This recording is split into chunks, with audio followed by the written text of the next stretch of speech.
this. Pastor Artur Pawlowski, everybody, fresh out of prison for no reason whatsoever, of course. That's legal. How are you, my friend? It's so good to see you. Good. How are you? Well, as you can tell, I'm better and wonderful and so happy to see you. So let's just dive right into this. What happened? Oh, wow. What happened? The story of my life happened. Yeah, I was a naughty guy, according to the noble savage. No, were you? I don't think it was the noble savage that said you were naughty. I think it was Naheed Nenshi, the current mayor of Calgary. And of course, Premier Jason Kenney said you were naughty just for being a pastor and doing what a pastor does. And that's talking to people like me. I'm a member of your church. I know. I go every Saturday. What happened? Let's cover this, please. It looks like talking right now is dangerous. It has always been, the truth has always been dangerous to the corrupted government officials, wannabe tyrants. So what happened? Well, the story started 14 months ago when the craziness hit the global stage. And I started to get tickets. As you remember, I received the first COVID ticket as a clergyman in this country.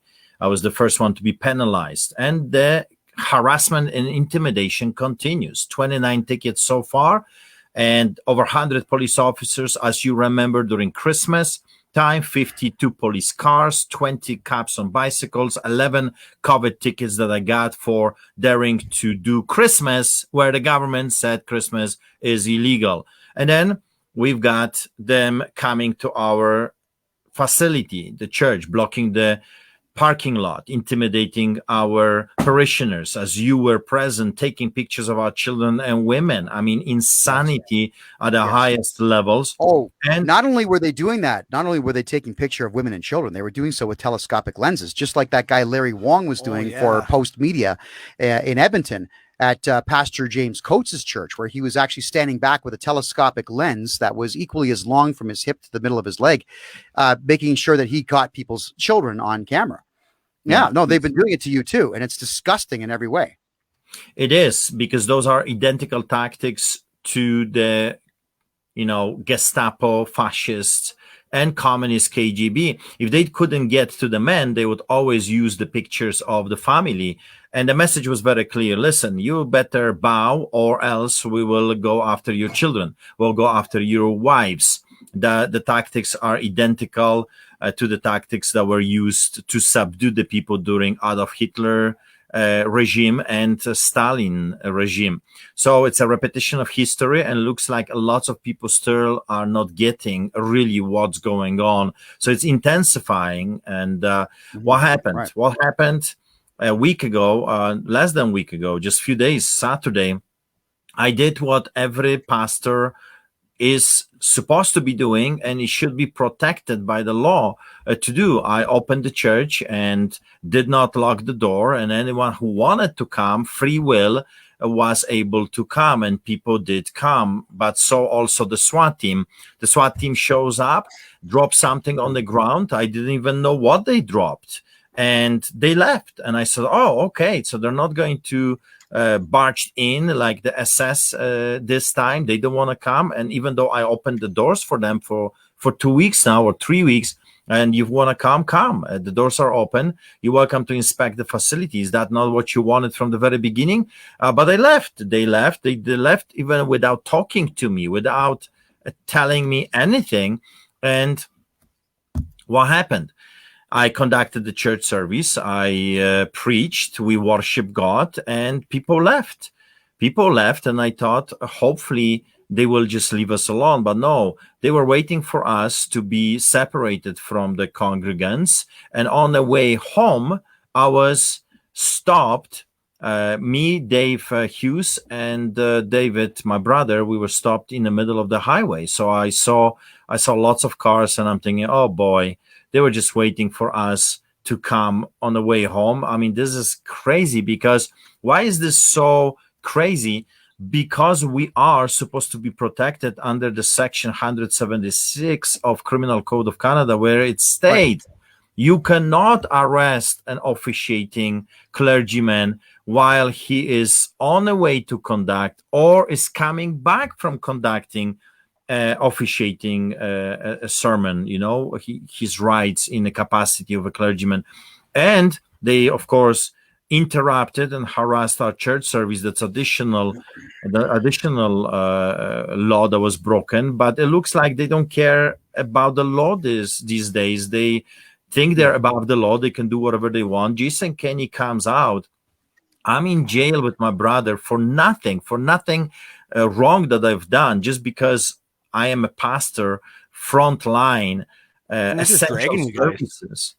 They came out in public in front of the cameras, and he says, I will crush Pawlowski's. I mean, seriously? This is a politician that comes out, a premier of Alberta, and says he will crush Pawlowski's? For what? Excuse me, what have we done that you want to crush us? We feed thousands. I'm going to tell you what you've done. I'm going to answer that question right now. Jason Kenney, just like Naheed Nenshi, and just like that crazy mayor in Toronto, John Tory, and the other one from my hometown, Bonnie Crombie, these are all extremely weak people, and they're making demands of people to obey them, as opposed to being leaders and leading through example and giving nice and brilliant speeches that inspire the country, like FDR with his fireside chats and whatnot. No, they're just coming out and threatening everybody. You have dared to stand up to all of them. So, of course, he knows that if he can't silence you, you're going to inspire tens of thousands, and then hundreds of thousands, and then millions of people to vote him out of office and ignore absolutely everything that they say. You have to be silenced, according to him, because Jason Kenney is a weak individual. He's not a man. I won't even say weak man. He's just a weak individual. Then you got this guy right here. Those people at those anti-mask protests, let's not kid ourselves. They're not people who need to eat. They are people who are marching in thinly veiled white nationalist supremacists. People don't need to eat. That's essentially what's going on there. So, Art, you represent everything that they are against, and you represent everything that the Canadian populace is for. So they have to silence you. But please continue. Wow. People that are saying they represent law and have become such a lawless people that have total disregard to the law of the land, the highest law, the Charter of Rights and Freedoms, and which says whereas Canada recognizes the supremacy of God and the rule of law. You got God first, and under God is the rule of law. Now God is out the window, and they treat pastors and preachers like garbage, and the rule of law is nowhere to be found in this country. So I hope that the judges are going to recognize what's really going on, and they're going to come to our defense because it's getting really, really out of hand. So anyway, off we go to the police vehicles. I was thrown like a piece of meat inside the police van, my head down, my feet up. So I was forced to lay down on my hands that were handcuffed, which if you have ever been arrested, when they want to hurt you, that's very easy. They twisted my arms, and they handcuffed me so tight that 4 days later, I still have bruises on my wrists. And they threw me in the police van in such a way that my body was leaning on my hands and the handcuffs, which created an enormous pain. If I can describe it, for an hour, coming from the middle of the highway when I was arrested all the way to the jail, I was tormented. I was tortured. That was pure torture what they did. And they stopped in the middle somewhere, laughing and joking with each other and just having a good time.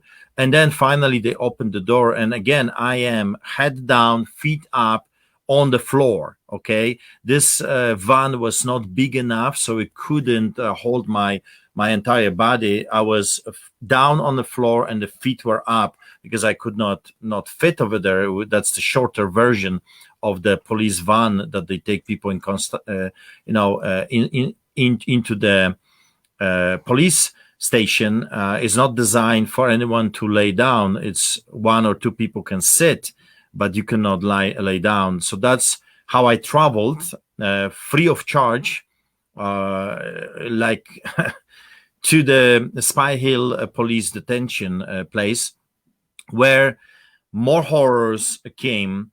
because we were taken to the two separate jail places. David, my brother, to one. I went to another one where there was only concrete.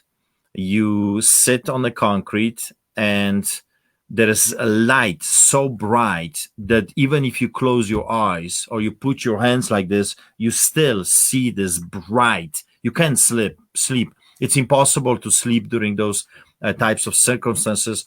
First hour or two is not bad. You're still okay. You can sit. And then if you getting a little bit painful, you go and you lay on one side, another side, on your back, on your stomach. But I'm telling you, after about 10 hours, every bone in your body is in pain. Every bone. You feel the entire body because it's concrete. It's extremely hard. And that's a form of torture. So we were being tortured for about 24 hours. The lawyers called. They tried to find out where have we been taken. They asked them to pass an information that they need to contact us and they need to talk to us. No one said a word. No one contacted us. No one passed the information that the lawyers need to talk to us. So that was for about 24 hours. And on the concrete. And when the jailers changed, and this gentleman came out. Let me find his info.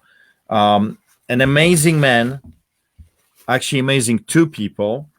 Staff Sergeant Campbell shows up, and he is greatly disturbed by what he is seeing. And APO Thomas Daniels come as well, and those two gentlemen came to the rescue. They said, this is unacceptable. How can we help? And I said, listen, we are being tortured here right now. We can't sleep. We are on the concrete in very painful situation. Can you arrange at least a mattress so we can sit? Because we can't do nothing anymore. We are walking in a circle because every time you sit down, you're in pain. Try it. If you don't believe me, try to sit for 24 hours or lay down on a concrete floor and you will know what I'm talking about. And they did. They provided us with mattress for the few hours while we were still in Spy Hill. An amazing man, Campbell, Staff Sergeant, and Thomas Daniels. And then Thomas Daniels, I said, because Campbell said, if you need any food, if you need anything, we'll try to accommodate you. And I said to this Thomas Daniels, I said, please, if I have a huge headache, if you can provide me with the coffee, that would be amazing. And the guy went and brought me coffee, and he said, I made it myself just for you. So when you're dealing with those types of circumstances, you have two sets of people. You have wannabe tyrants, Gestapo wannabe people, and we've met them right at the beginning. And then you've got humans, people that are doing their job, and their job is to ensure that they're not torturing you, but they are there to ensure you're safe until you can be transferred to another facility or see the judge. That's their job. Their job is not to be executioners. They're not to be judges. They are to be just jailers. But that was not the case in most of our 53-hour ordeal. But kudos to Campbell, Staff Sergeant, and APO Thomas Daniels, and this young police officer. I asked another one from the previous staff. I said, please, can you provide me a Bible? And they said, no. This young fella comes, and I asked him, I said, can you find me a Bible? I mean, there's nothing to do here, of course, and the lights. I heard the phone call. Yeah, you know what? I heard the phone call that you had with your son. I was enraged by it. The very fact that they wouldn't bring you a Bible at all. Yeah. No mattress, no blanket, keeping the light on 24 hours a day. And yeah, you know what? I'm telling you that I was enraged by it because, for those who don't know, Peel Regional Police out of Mississauga have arrested me 11 times. So when Art says, he's trying to sleep on a concrete bench or a hard plastic bench, trust me, you can't do it. You just can't. I've had to do it many, many times. They keep arresting me because, like Art, I don't shut up. The two of us talk a lot. And there's a price to pay in this country for telling the truth. But please continue with the Bible story because I heard it got pretty crazy. Go ahead.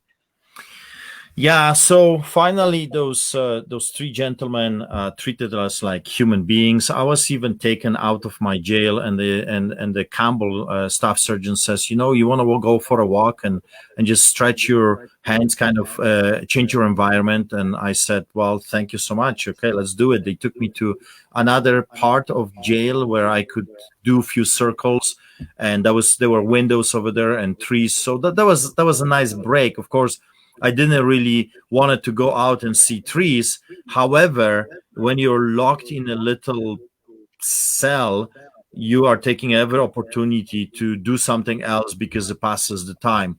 And I wish we could stay there because those people were humans. They were really decent, nice people. But unfortunately, we were taken to Remand Center, a jail, a prison.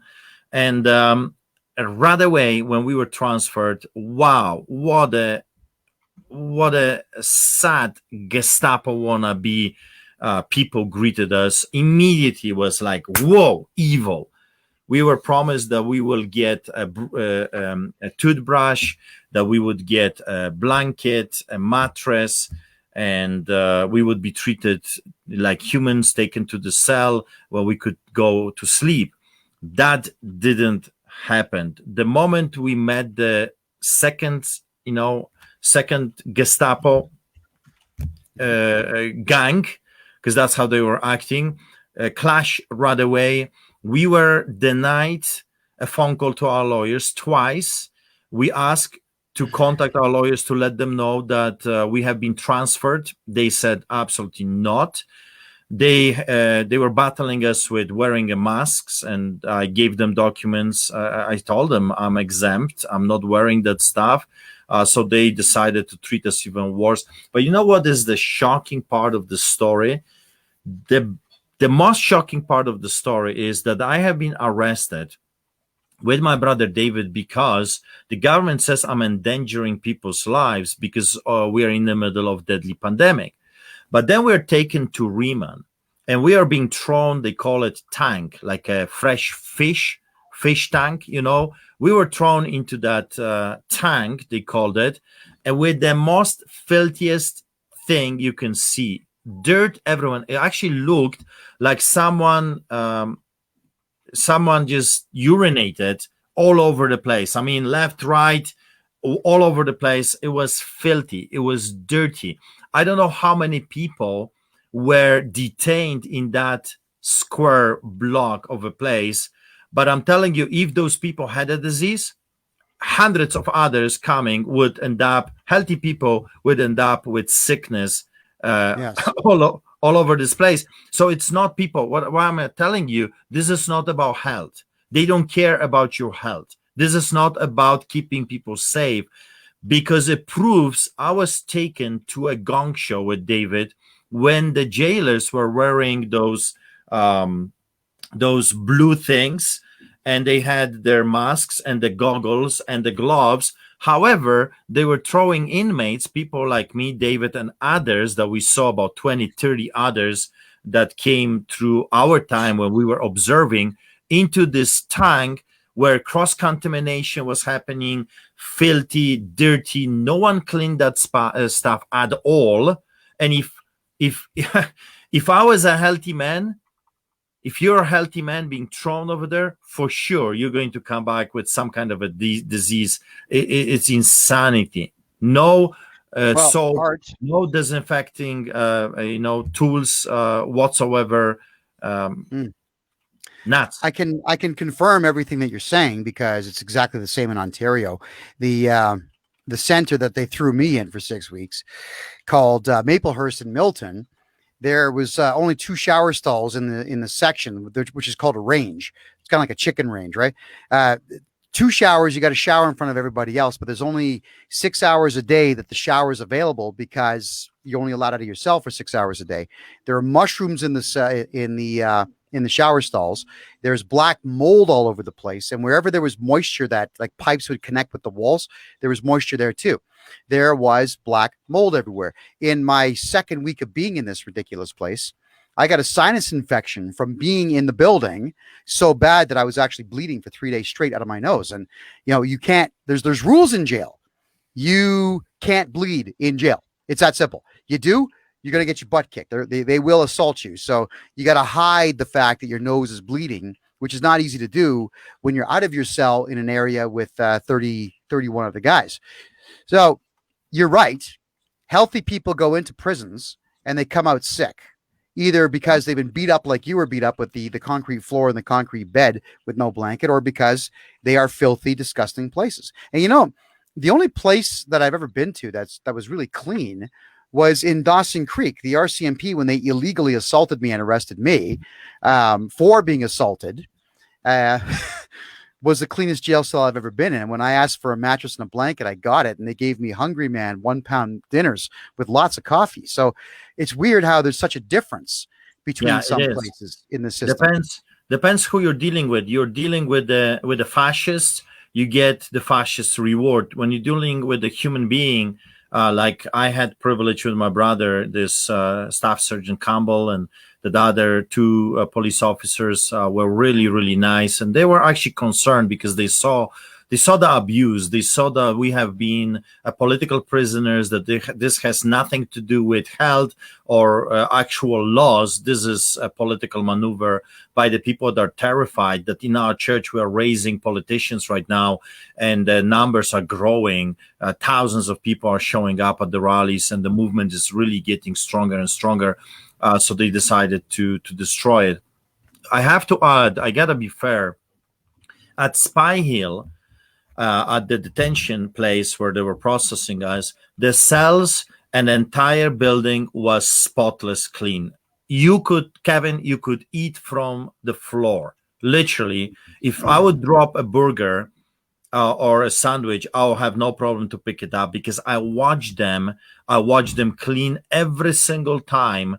When an inmate was taken out of the cell, the crew came, 2 guys, and I watched them all night long, of course, because there's nothing to do.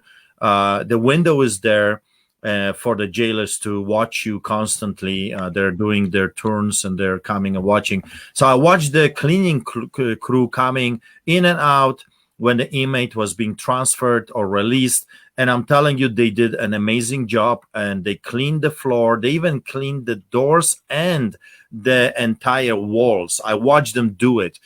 Incredible, very clean, very beautiful. And then we were taken to hell, where filth was crawling left and right. And then a miracle happened, because we were very tired. That was our second day, second night. And what happened was a change of shift. Another staff sergeant came in, Riemann, and immediately he saw what is going on. He comes to me with one of his officers and says, wow, what is happening here? You should be already processed. You should be already in bed. And it's like middle of the night. And I said, well, we were denied access to the lawyers. We couldn't even call them. And he says, that's very disturbing. And he says, I need to fix this right away. So please, if you need to make a phone call, will be provided to immediately. He acknowledged, he took the documents that I had with me, that I'm medically exempt from wearing a mask. He says, we will respect that. That's your right. That's the law. And, that's what I want. That's the law. And they should be following that law that they're trying to implement on us. But what happens with those politicians and those corrupted police officers, wannabe, Gestapo officers, what happens is they are unequally applied the law. They're picking and choosing where to enforce and what to enforce. They're not treating people equally. But this man did with his staff. There was a night shift officers. What a difference, like day and night. And immediately he said, I'm going to try to process you as quickly as we can, so you can go and at least have a few hours of sleep. So he did his best. About 3 a.m, we were taken into our wonderful blue suits and orange in Ontario. We have blue. We look like circus clowns. Blue suit and orange boots. Can you imagine the combination? It was funny even to look at it, but that's what we received. Of course, no one's fault. I mean, that's what the government is giving them. We took a shower. They allow us to take a shower. And I was surprised by a Christian when we were giving our clothes to him, he says, Pastor Art. And I said, oh, you're the first one that actually acknowledges me by my title here. And he says, I know who you are and how, hold on, Jesus is with you. And he gave me a few words of encouragement. And then off we went to where we were promised a bed. We were promised a cell. No, never happened. We were thrown. We just cleaned ourselves. Okay. We washed ourselves from the filth of being on the ground in a filthiest cell you can imagine. And boom, we're being thrown into the same cell. We just got cleaner because this gentleman from the night shift, he was talking to the boss back and forth, trying to process us, but he had some very powerful obstacles. So someone higher up was doing everything in their power to punish us as much as they could punish us while we are in their custody. So what this gentleman with his crew was able to do, and kudos to him, amazing guy. He gave us words of encouragement and he did his best. And I'm telling you, he did his best to help us. He provided us with 2 mattresses and the blankets because it was so crazy cold, Kevin, that my brother, we were shivering. We were arrested for the health issues, right? And we were shivering in a cell, the filthiest thing you can imagine, in the name of health. In the name of health. Yeah, all in the name of health. Yes, well, all of that is being done in the name of health.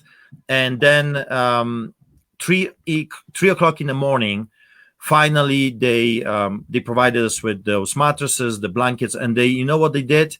They turned off the lights. Can you imagine the difference? The human beings.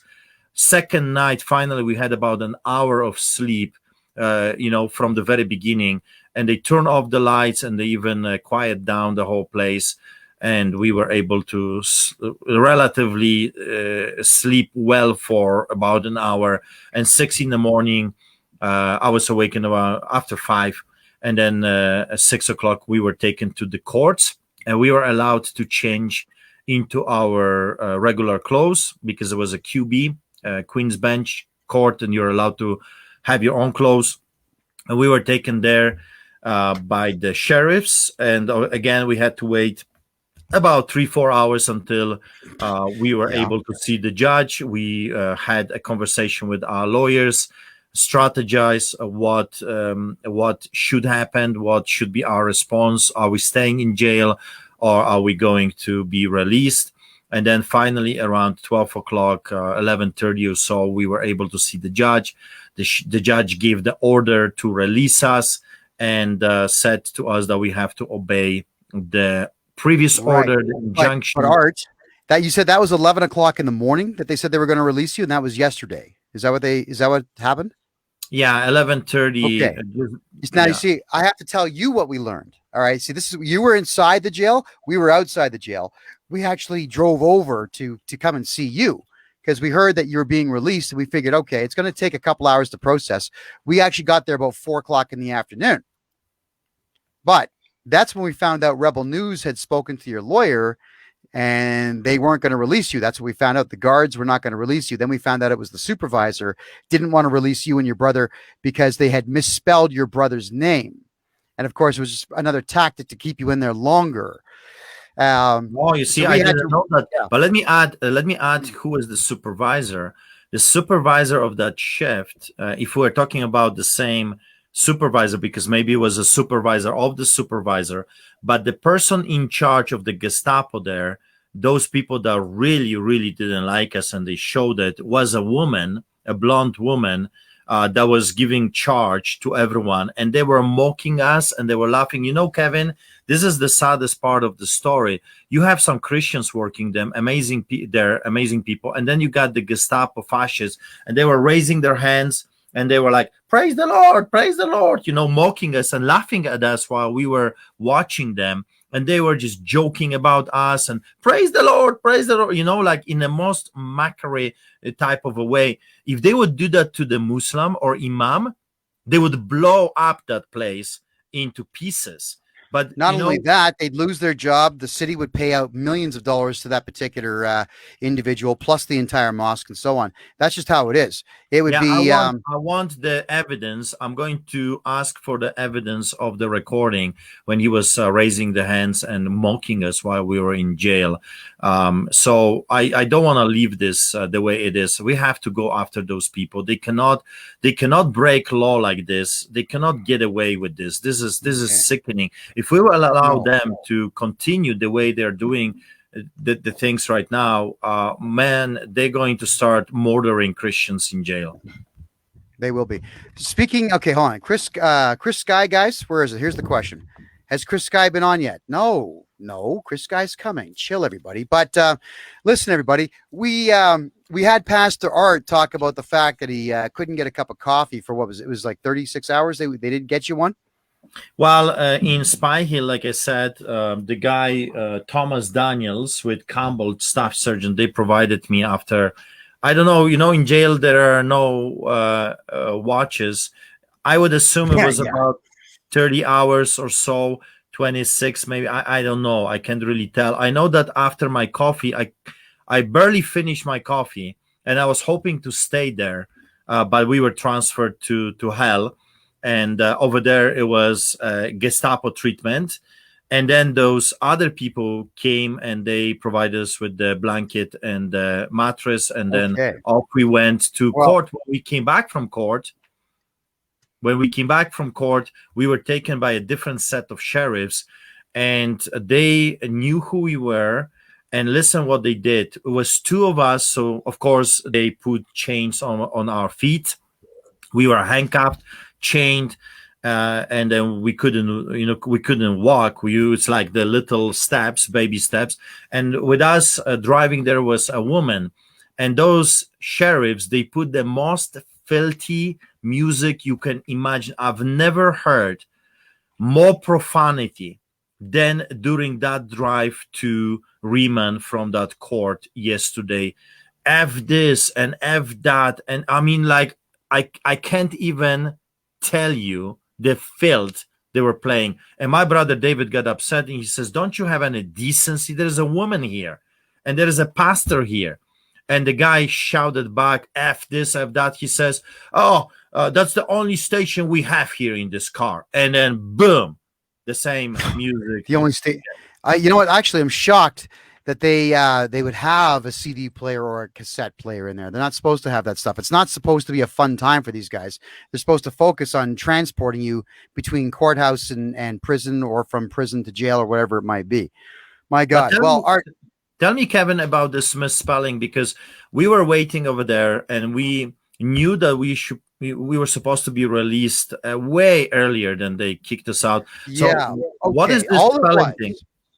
All it was is that the initial piece of paper that was signed by the judge had the correct spelling of your name, but the incorrect spelling of your brother's name. Your brother's first name is Dawid, spelled with a W, because you Polish people do things just a little bit differently than we do in the West.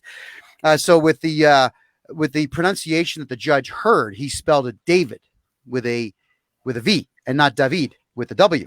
So to mess with you guys, to keep you in there longer, the supervisor of the place demanded that, or told the judge, we're going to ignore what you want, or what you're asking us to do. We want you to have two separate release orders, one for Artur, not Arthur, but Artur, and one for David, spelled properly. So that's all they were doing. They were just playing games because they could. It had nothing to do with any legal reason to keep you there. They knew who you were. And they knew that they had to release you. But here's the problem. I'm going to tell you this right now, Art. Here's the problem, is that the CEO, the correction officers within prisons, they always ignore what judges say. And if you guys, again, recall from last year when they put me in the Supermax prison for having the wrong opinions, there was a court order that was issued by a judge, a very famous judge, in fact, in the Brampton courthouse, who stated that I must have unfettered and completely reasonable access to the library of the prisons so that I could read case law, the Canley case law. And of course, when I showed that piece of paper to the first correctional officer, I said, hey, listen, I got to get to the library today. I'm building my case. And the guy looks at it and he goes, This is a judge's order. We don't listen to judges here. And he shoves it right in my pocket, all folded up. He's laughing. And then he tells the other guards there, he's got a court order. And they're all laughing their heads off. They can ignore court orders whenever they want. So I'm wondering, why do court orders pertain to us and not to correctional officers? It really is sick. But Art, I think Ed's going to say something, and then I need both of you to be silent for just a moment. Go ahead, Ed. Kevin, I was thinking to myself that exact same question. How come they don't have to do what the judge says? I thought the judge is the highest law of the land. That was Ontario Superior Court by a real judge. Yes. And I witnessed it myself, and the documentation was there. Yes, you were there. You were there when it was written. That's right. You were. And spoken. And did we ever chase anything down about that? Well, I will be pursuing Corrections Ontario, if that's what you're asking me. But I mean, this particular time, I'm, we're kind of busy dealing with the craziness here in Alberta. But I mean, absolutely everything that they did was actionable. And when I say actionable, I mean suable, infractions. It's all tort. The whole thing was designed to make me as miserable as possible. Just like what they did to you, Art, was to make you as miserable as possible. But here's the interesting news, everybody. Pastor Art mentioned coffee. And he didn't get any for some time. Well, you know what? He can have all the coffee that he wants now, because Pastor Artur Pawlowski, my sincerest congratulations, has his own coffee flavor, everybody. Isn't that incredible? Pastor Artur Pawlowski's blonde roast coffee. This stuff is phenomenal. I know, because I've got a bag of it right here with me. Why? Because, well, I'm the manufacturer. KevinJJohnston.ca is where you can get your 1 pound bag. You can get yourself as many pounds as you want, of course, but we sell it in 1 pound bags. Pastor Artur Pawlowski's blonde roast coffee. This stuff it's cafe grade. It's actually better than cafe grade, and it is phenomenal. We need to raise funds, everybody. We need to get at least $6,000 into Pastor Artur Pawlowski's hands, because these legal fees that he's facing, some are being covered by Rebel Media, but not all. And there's more tickets he has to deal with. It's more than 24 tickets. So everyone, shoot over to KevinJJohnston.ca right now. Grab yourselves some Pastor Artur Pawlowski's blonde roast coffee. Please go ahead and do that. And while you're doing that, guys, you can grab the book, Yeah. and enjoy the coffee with your book. There you go. Woo! Masks or BS, the book by yours truly, everybody. But in all seriousness, guys, we always ask for donations on the show. That's how we keep the show afloat. If you head over to KevinJJohnston.ca, you can donate. But we truly do want to give you something for it. Now, you guys also know that the astounding and hilarious Chris Sky is joining us for the second half of the show. You guys could also get your hands on these. Look at these prints here. Chris Sky and Pastor Artur Pawlowski side by side on his couch, and they're autographed and thumbprinted. Check that out. So if anybody wants to make a reasonable bid for the photograph, it's yours. Yeah, we got 2 sets. Yeah, we got 2 sets there. Okay, and this is also the amazing photograph that our Logan Murphy shot from a distance there. All right, that's Pastor Artur Pawlowski again, autographed on the back. So we do need to raise funds, everybody, because if we allow Pastor Artur Pawlowski to be found guilty, then they're going to find a lot of you guilty too. So please do shoot over to KevinJJohnston.ca, grab some coffee. And all of you who are in the chat room right now, please throw a serious bid in the chat room, but also back your bids up. If you want to get a set of the photographs, back your bid up by emailing us at freedomreport.ca@gmail.com. Then we know that you're serious. Alrighty. Art, we got Chris joining us in about 13 minutes. So what conclusions would you like to draw about how much pressure is being put on Christian pastors, priests, and reverends all over the province of Ontario? Go ahead. Well, I don't know about province of Ontario. I'm not talking about Ontario. I don't live there anymore. I'm an Albertan now. But you said pastors in Ontario. So did I say Ontario? I'm sorry. I think Alberta. The pressure all over this country is enormous. We as clergymen, we are being bombarded right now to stop doing what we are called to do. I mean, and this is the real tragedy. They're asking us to stop being pastors. That's what they're saying. You cannot sing, you cannot worship, you cannot open the church, you cannot pray for people, you cannot support them, help them. You just cannot do it. What the restrictions are saying is they're eliminating our ability to do what is our job to Yes, do. it is. It's just like the police officer that you come with an order that he cannot enforce the law. Therefore, you effectively have eliminated his ability to do his job. It's like saying to a doctor or a nurse, you cannot treat a person. Yeah, you studied 20 years, you know what to do, but we are not allowing you to do what you were trained to do because of whatever the reasoning. And as a pastor, as a clergyman, my job is to talk to people and to pray with them, to lead them spiritually, to talk to them out of the trouble, to help them in their time of distress. And let me suggest something to you. We are in the biggest crisis known to us during our lifetime right now, and people are losing their homes, they're losing their businesses, they're suicidal, they're depressed, and they're being hooked right now on drugs and alcohol. Here is the news story. Since I got out of jail, I took the newspaper, and behold, Drew Farrell, the alderman of the city, this wicked, evil woman that tried to get me in jail for 20 years almost, manufactured complaints from her office, which I took it to the Minister of Justice, and he told me that this is the biggest level of corruption he has ever seen.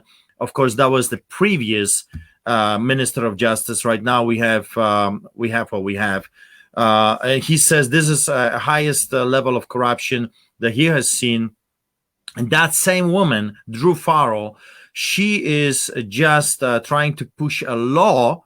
Behold, a law that you can go in public and drink alcohol anywhere you want. So that's their priority. Their priority is not to keep the Canadians healthy. Their priority is to lock you in home. And if you are able to come out and use drugs because you can do them in public and drink yourself to death, have fun, the way that is going to destroy you. There's nothing right now, nothing with the government that has to do with health.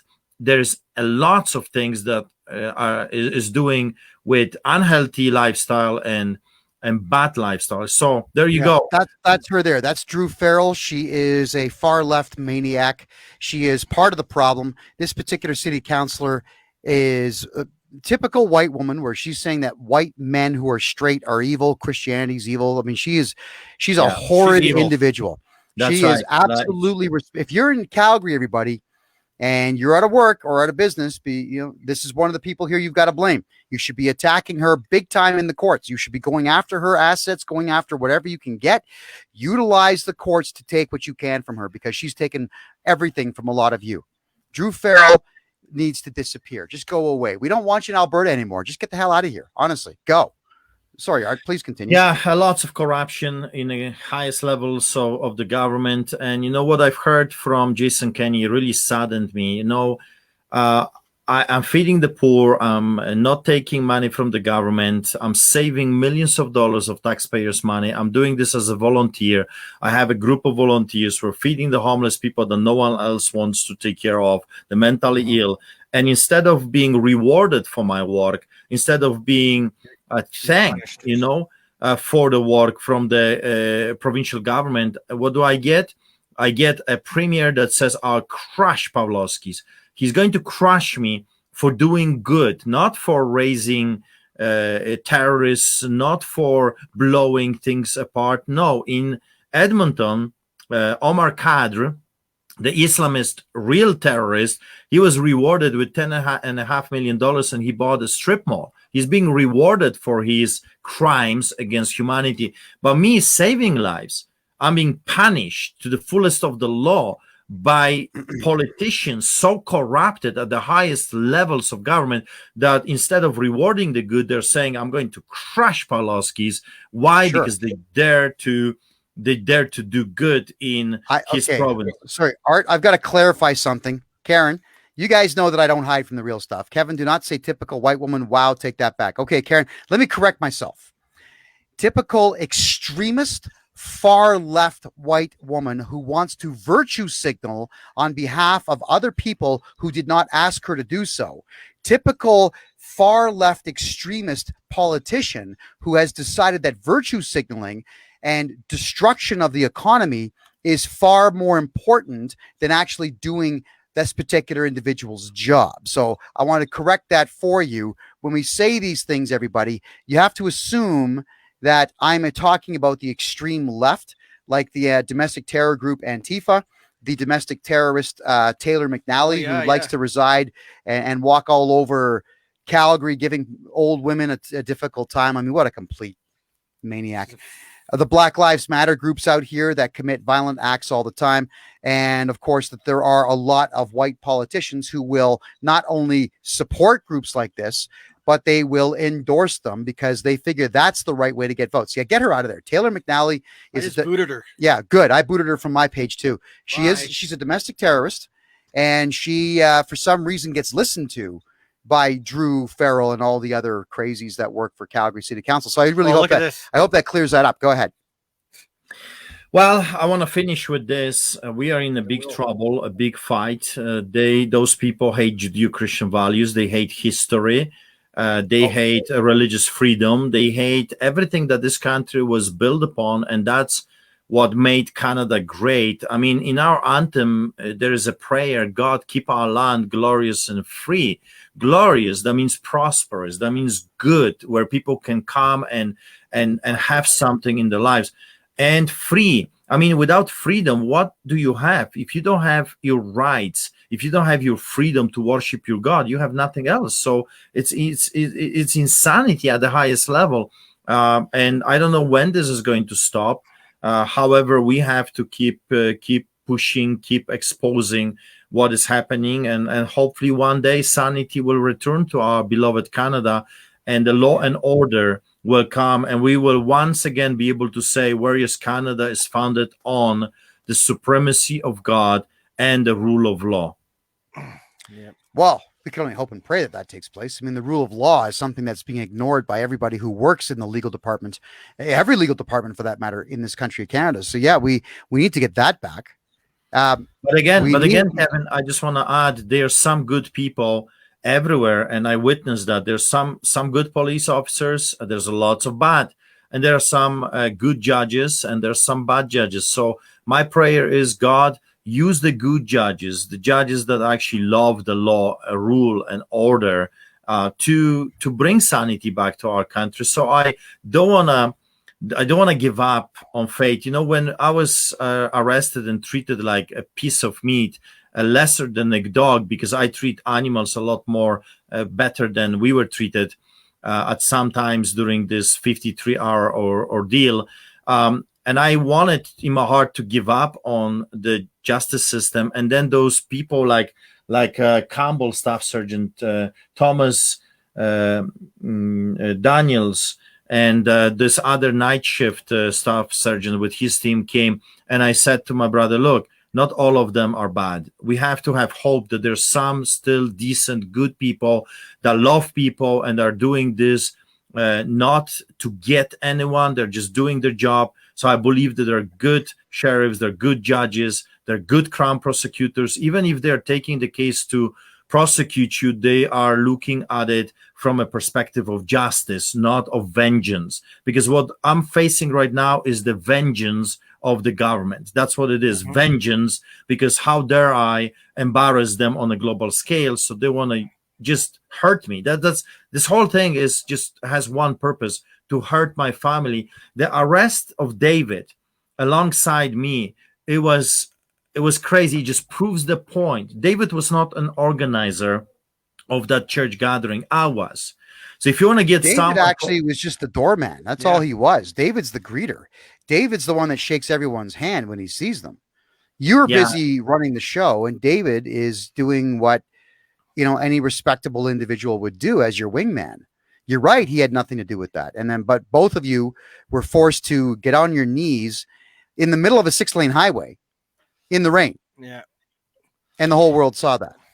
I was looking back on records, and I seen something like this happen back in the day before. Yeah, there we go. Yeah, it's happened before. There we go. Yeah, So it happened before. If we are not going to learn from history, we are going to repeat it. This is a very fair warning to everyone. If this could happen to me, be sure of it. It can happen to you, anyone in this country. If those people will not stop breaking the law, well, we will have no law and justice. And that's what communism brings, lawlessness. It's what they say matters, and what you say, it means absolutely nothing. It's like mafia with their muscle. Yeah, that's it, right? You're absolutely correct. Well, Pastor Art, we love you, man. And the public loves you here. And aside from a couple of trolls that are hanging around the room here, everybody in the chat room is loving you too. So for those who do want to know how they can help out, get a bag or 2 or 3 of Pastor Artur Pawlowski's Blonde Rose Coffee. The stuff is positively delicious. It's high end. It's 100% fair trade and 100% organic. And this will be shipped to you anywhere in North America. And as you mentioned, we've got those 2 photographs that Derek is going to hold up right now for you. I'll hold up one. All right, guys. So if you want to get these pair of photographs autographed by Chris Sky, that one over there is by Chris Sky, autographed by Chris Sky, Logan Murphy, the photographer, and Pastor Artur Pawlowski. And this big one here in my hand is autographed by Pastor Pawlowski. There we go, everybody. So there's 2 sets. Remember, 2 sets. These are all fees are going to the legal fund for the amazing Pastor Artur Pawlowski, because legal fees are not cheap. Lawyers are not cheap. And we love you, man. Just even the paperwork you got to fill out. You got to pay for the court clerks to take a piece of paper from you and stick it in a file. That stuff adds up. Trust me, I know, because I've been dealing with the Ontario court system for years, and every single thing you do, there's a charge for. So we could really use your help. Anybody wants to help? That's exactly how you do it. They found my page. All right. Yes. Oh, and there's a few more trolls we're going to get rid of here. So anyway, folks, Pastor Artur Pawlowski, thank you. How do people find you online? Well, art at streetchurch.ca, art@streetchurch.ca. If you want to directly send us some funds, you can do it by e-transfer, or go to our website, www.streetchurch.ca, and use PayPal over there, or send me an email and you can send a check. I'll give you the address. Pray for us. Please pray. When I was there with David, we felt good, peace inside, even though they were doing all kinds of stuff, cruel things to us, because that's, I'm not making stuff up like this. We were being tortured. That was a form of torture, not allowing a man to sleep for such a long time on a concrete. That's a form of torture. And you don't have to even touch anyone. Just keep them sleepless. And I'm telling you, people go crazy, absolutely crazy. If you cannot sleep, everything is shutting down. When I was taken to another place, they did, the medic examined me before we were allowed to, be processed. And she says, I see some problems. You got a very high blood pressure right now. And I said, well, I didn't sleep for 2 nights. And says, that's what, that will do that to you. So even the medic is recognizing there was something wrong with my body, because I was deprived of sleep for two days, 2 nights. So it is what it is. But we felt prayers. We felt that people were praying for us, and we had, even though we felt physically challenged, we felt spiritually encouraged. So I want to thank you for prayers. Those prayers are moving mountains. We felt them, and keep praying. Please keep praying for us. Well, that we are going to do. And we're just getting some prayers here. Like, people are filling up my text here. The emails are full. It's phenomenal, Art. I mean, there's just so many people. I can't reply to everybody. So if you're texting me, guys, and emailing me in reference to it, we'll do our very best to get back to you as fast as we can. All I want to say is that there's just not enough hours in the day to answer everybody and answer all of the prayers that you are submitting right now for Pastor Art, but we do appreciate it. We love you for doing that, everybody. Thank you so much. So I want to just add one thing, Kevin. I don't want to embarrass you, because I see you did this coffee brand very quickly, but you're missing one W from my last name. You need to correct fix it. We'll fix it. Well, we only had a very short time to get that logo created. Don't worry, we're gonna fix it, make it look a whole lot better. That is something I had about 55 minutes to finish off. So we'll get her done. That's a promise. Awesome. been nothing. Awesome. Yeah, the labels don't get printed until Friday. So anybody who's ordering coffee, it'll be shipped out Friday for you. So there we go. Pastor Artur Pawlowski, everybody. Thank you for being here, my friend. It's great to see you. God bless you. God bless you all. God bless, my friend. Take care of yourself. All right, everyone. That's Pastor Artur